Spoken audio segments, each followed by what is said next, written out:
بسم الله الرحمن الرحيم. walaalkayga khaaliga ahow iyo walaashayda khaaliyada ah meel walbo caalamka aad ka joogtid idagayso oo farintani aday kugu socotaaye ha iska gudbinoo cid kale ha ku tuurin. ibn cabbaas radiyallahu canhuma ayaa maalin wuxuu arkay nebiga sallallahu calayhi wasallam oo waaninayaa nin wuxuuna ku yidhi اغتنم خمسا قبل خمس شبابك قبل هرمك وصحتك قبل سقمك وغناك قبل فقرك وفراغك قبل شغلك وحياتك قبل موتك. ودردارا إيوانك سعط قف والبو أمد محمد كمده إلى قيام الساعة وحونا كيري نبيغا ننكاسي كفا إليسا شن أريمود أو نلش على صومرا إنتيسن كهليل شن كلا أو كلها ردونا وشن نعمة أو قيمة وين كله نلش بني آدمك أو الله أود يخو روح والبا أو هدي آدم كفائدة سنين دبدن بأو أركينين ogow waxay kugu dhaafi doonaan sida habeenkii xalay oo tagay ma soo celin kartaa xalay waa su'aale jawaabtaasi adiga laga sugayaa. dardaaranka koowaad ka faa'iidayso dhallinyaronimadaada intaadan gaboobin ama aysan ku helin duqnimo oo fadhi ku dirir iyo dagaal qabyaalad aad ku cirowdo ood ku dufowdo adoo dulli ah. tamarta kugu jirtaa ha ku dhumin meel cidla ah ee ka faa'iidayso dadkaaga iyo dalkaaga u faa'iiday oo ha yaraysan wanaagga aad ummadda tari karto. mustaqbal fiican dhiso ood ku badbaado kuna liibaanto adduun iyo aakhiro. dardaaranka labaadna ka faa'iidayso caafimaadkaaga intaadan xanuunsan ama aysan jiro xun ku curyaaminin oo sariirta ku saarin ood dhaqaaqi kari weydo. caafimaadka intaad leedahay noqo ruux wax tar leh si aad u noqoto kuwa harka allah geli doona. noqo shaabun nasha'a fii cibaadati illaah.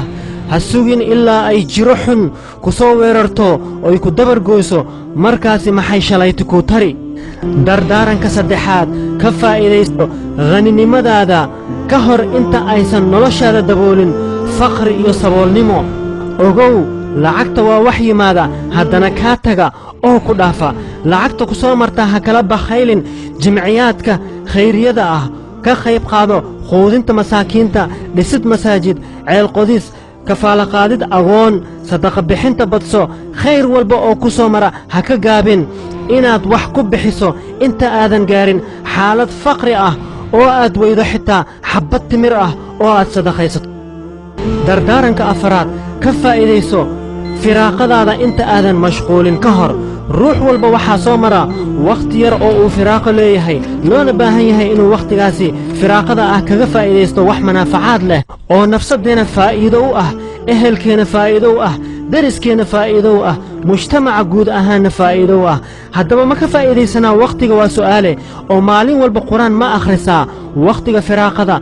diinta wakhti ma gelisaa inaad barato mise waa iskala weyn tahay. ehelkaaga iyo qaraabadaada ma xidhiirisaa.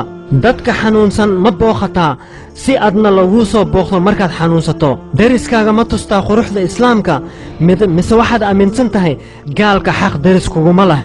mise firaaqada waxay kaaga dhuntaa ood ku dishaa killing time sida ay yidhaahdaanba si aadan ogayn oo buufis xan iyo warxumo tashiil aad bulshada ku samayso ilaa la waayo qof wanaag wada. ogow markaad mashquusho wax aad ka gaari karto ma jiraan.